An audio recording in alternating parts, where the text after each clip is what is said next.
13 सालों का लंबा इंतजार, अंतहीन दर्द और एक परिवार का संघर्ष। हरीश राणा के निधन के बाद जहां एक अध्याय खत्म हुआ, वहीं उत्तर प्रदेश के मुख्यमंत्री योगी आदित्यनाथ ने संवेदनशीलता की एक नई मिसाल पेश की। एक जीवित लाश के समान 13 साल काटने वाले हरीश के परिवार को अकेला न छोड़ते हुए सीएम योगी ने न केवल आर्थिक मदद का हाथ बढ़ाया, बल्कि उनके भविष्य को सुरक्षित करने का भी बीड़ा उठाया।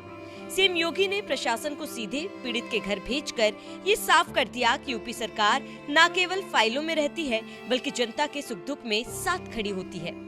जब सुप्रीम कोर्ट ने हरीश राणा को इच्छा मृत्यु की अनुमति दी, तो पूरा देश इस खबर से स्तब्ध था। लेकिन इस दुख की घड़ी में उत्तर प्रदेश के मुख्यमंत्री योगी आदित्यनाथ ने एक अभिभावक की भूमिका निभाते हुए परिवार को ढांढस बंधाया। हरीश के जाने के बाद परिवार की आर्थिक स्थिति और उनके भविष्य की चिंता करते हुए सीएम योगी ने न केवल 10 लाख रुपए की सहायता का ऐलान किया, बल्कि परिवार को आत्मनिर्भर बनाने के लिए दुकान और रोजगार के निर्देश देकर एक संवेदनशील शासन का परिचय दिया। बता दें कि 13 साल तक कोमा में रहने वाले हरीश राणा ने दुनिया को अलविदा कह दिया है। सुप्रीम कोर्ट से मिली इच्छा मृत्यु की इजाजत के बाद दिल्ली एम्स में उन्होंने अंतिम सांस ली। इन 13 साल में परिवार ने अपने बेटे को ठीक करने के लिए हर संभव कोशिश की थी, लेकिन हरीश बस एक जिंदा लाश बन के रह गया। अब हरीश के निधन के बाद उत्तर प्रदेश के मुख्यमंत्री योगी आदित्यनाथ ने परिवार के लिए बड़ी घोषणा की। सीएम योगी आदित्यनाथ के निर्देश पर प्रशासनिक अधिकारी हरीश राणा के घर गाजियाबाद पहुंचे। उन्होंने परिवार से मुलाकात की और उनकी आर्थिक स्थिति जानने की कोशिश की। अधिकारियों ने हरीश राणा के पिता अशोक राणा को 10 लाख की आर्थिक मदद देने की बात कही। परिवार के मुताबिक सीएम योगी के निर्देश पर गाजियाबाद के जिला अधिकारी, गाजियाबाद डेवलपमेंट अथॉरिटी के वीसी और कमिश्नर घर पहुंचे थे। उन्होंने परिवार को हर संभव मदद का भरोसा दिया। अशोक राणा ने भावुक होते हुए कहा, हम यूपी सरकार के मुख्यमंत्री माननीय आदित्यनाथ योगी जी का बहुत बहुत धन्यवाद करते हैं। उन्होंने अधिकारियों को हमारे घर भेजा। सरकार की तरफ से 10 लाख की मदद की बात कही गई है।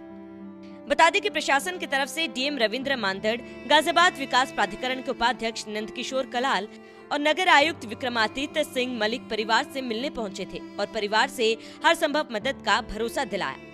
अधिकारियों ने परिवार को ढांढस बंधाया और कहा कि प्रशासन उनके साथ है। साथ ही ये भी आश्वासन दिया कि सरकार की हर योजनाओं का लाभ, हर जन कल्याणकारी योजनाओं का लाभ उन तक पहुंचाया जाएगा और सरकार की तरफ से हर संभव मदद की जाएगी। यही नहीं, परिवार की आर्थिक स्थिति को देखते हुए सीएम की तरफ से तुरंत 2.5 लाख रुपए की आर्थिक सहायता भी उन्हें उपलब्ध कराई गई।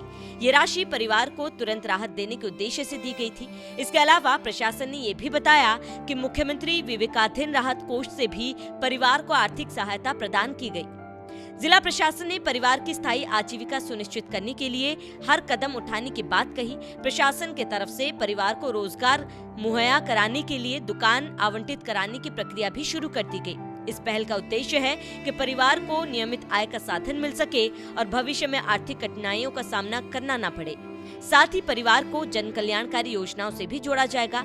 यूपी से सरकार का प्रयास है कि परिवार को आत्मनिर्भर बनाया जाए और आर्थिक रूप से उन्हें और ज्यादा सशक्त और मजबूत बनाया जाए। हरीश राणा साल 2013 से कोमा में थे और लाइफ सपोर्ट सिस्टम पर थे। हरीश राणा का केस ऐसा है जिसमें देश में पहली बार किसी को इच्छा से मरने की इजाजत मिली है। 11 मार्च को सुप्रीम कोर्ट के आदेश के बाद हरीश राणा को दिल्ली एम्स शिफ्ट किया गया। फिर एम्स प्रशासन ने पहले पानी का पाइप और फिर खाने की ट्यूब हटा दी, जिससे हरीश राणा की फीडिंग रुक गई थी। यानी एम्स ने हरीश राणा को जिंदा रखने के लिए दिया जा रहा बाहरी सपोर्ट और इलाज हटा दिया था। फिलहाल हरीश राणा का अंतिम संस्कार हो चुका है और उनका परिवार उन्हें अंतिम विदाई देने के लिए हरिद्वार पहुंचा है। बहरहाल सीएम योगी के इस कदम पर आपका क्या कहना है, हमें कमेंट कर जरूर बताएं।